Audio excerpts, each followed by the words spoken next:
बेलियो मैं तुहाडा परौणचारक मियाँ आसफ अली ते वाघा बार्डर ते मौजूद हाँ। इंडिया तो आए हुए सिख सरदार मेरे नाल मौजूद है, इन्हां नाल गलबात करते हैं। हाँ जी, की हाल चाल है जी तुहाडा? ठीक है जी। की नाम तुहाडा? सतनाम कौर। ते तुहाडा की नाम जी? सरजीत कौर। ते कित्थों आए हो? पंजाब तो। पंजाब तो। तुहाडा की नाम जी?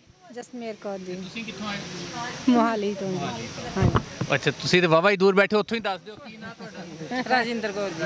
ਹੋਰ ਅੱਛਾ, ਇੱਥੇ ਬਾਕੀ ਸਾਰੇ ਤੇ ਬੜੀਆਂ ਤੁਹਾਨੂੰ ਪਤਾ ਸੀ ਗੱਲਬਾਤ ਸਾਰੇ ਬੰਦਿਆਂ ਨਾਲ ਤੇ ਕਰਦੇ ਆਏ। ਮੈਂ ਇੱਥੇ ਦੇਖਿਆ, ਮੈਂ ਕਿਹਾ ਚਲੋ ਬੀਬੀਆਂ ਨਾਲ ਵੀ ਗੱਲ ਕਰ ਲਈਏ। ਤੇ ਅੱਛਾ ਇਹ ਦੱਸੋ ਜੀ ਕਿ ਤੁਸੀਂ ਪਹਿਲੀ ਵਾਰੀ ਆਏ ਹੋ? हाँ जी, पहली बारी आए। ਅੱਛਾ, ਤੇ ਪਹਿਲੇ ਕਦੀ ਸੋਚਿਆ ਸੀ ਇੱਥੇ ਆਉਣ ਦਾ? नहीं, महाराज ने चिट्ठी पाई तो असी आ गए। ਅੱਛਾ। महाराज ने सानू सुनेहा भेजा, असीं उठ के आ गए। ਤੇ ਪਾਕਿਸਤਾਨ ਦੇ ਬਾਰੇ ਚ ਇੱਥੇ ਆਉਣ ਤੋਂ ਪਹਿਲੇ ਕਦੀ ਸੀਗਾ ਜ਼ੇਨ ਚ ਜਾਵਾਂਗੇ, ਕਦੀ ਦੇਖਣ ਦਾ ਮੌਕਾ ਮਿਲੂਗਾ? नहीं, सोचा भी नहीं सी। ये तो परमात्मा ने चाहन की। ਅੱਛਾ, ਤੇ ਕਿਹਦਾ ਲੱਗ ਰਿਹਾ ਇੱਥੇ ਆ ਕੇ? बहुत अच्छा लग रहा। जिदा वो बच्चे इदा तुसी बच्चे, बहुत सेवा हो रही, बहुत अच्छा लग रहा। माहौल ठीक है। ਤੇ ਉੱਦਾਂ ਪਾਕਿਸਤਾਨ ਦੇ ਬਾਰੇ ਸੁਣਿਆ ਤੇ ਹੁਣਾ ਤੁਸੀਂ ਪਹਿਲੇ ਕੀ ਸੁਣਿਆ, ਕਿੱਦਾਂ ਦਾ ਮੁਲਕ ਆ, ਕੀ ਆ? सुनना क्या बेटे, पंजाब चो ही पाकिस्तान बनया वा। साढ़े बजुर्गों को तो पता ही, कहते भी जे जे वो बच्चे रले मिले हो जे। बाकी बोली तो हर 10 मील बाद फर्क है, रहनी बहनी का भी फर्क है। नहीं, फर्क तो कोई नहीं, ਤੁਹਾਡੀ ਮੇਰੀ ਬੋਲੀ ਚ अच्छा, ਹੈ ਕੋਈ ਫਰਕ? नहीं थोड़ा जा तो होंगे बेटे।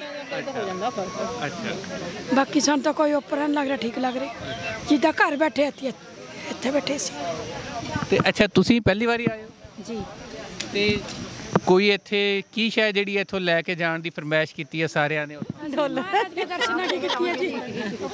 ਅਸੀਂ महाराज के दर्शन लेके जावांगे गुरु महाराज की बख्शिश लेके जावांगे जी। हाँ जी, हाँ जी। ਤੇ ਪਾਕਿਸਤਾਨ ਦੀ ਕਿਹੜੀ ਸ਼ੈ ਹੈ ਜਿਹੜੀ ਤੁਹਾਨੂੰ ਇੱਥੇ?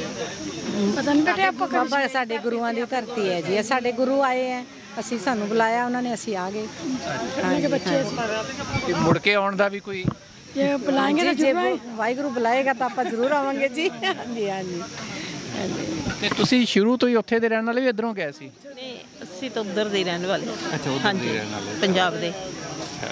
ਚਲੋ ਤੋ ਜੀ, ਬੜਾ ਚੰਗਾ ਲੱਗਾ ਤੁਹਾਡੇ ਨਾਲ ਗੱਲਬਾਤ ਕਰਕੇ। ਤੇ ਮੁੜ ਕੇ ਵੀ ਆਓ ਤੇ ਜਾਣ ਲੱਗੇ ਫਿਰ ਤੁਹਾਨੂੰ ਪੁੱਛਾਂਗੇ ਅਸੀਂ ਕਿ ਕਿਹਦਾ ਲੱਗਿਆ। Thank you.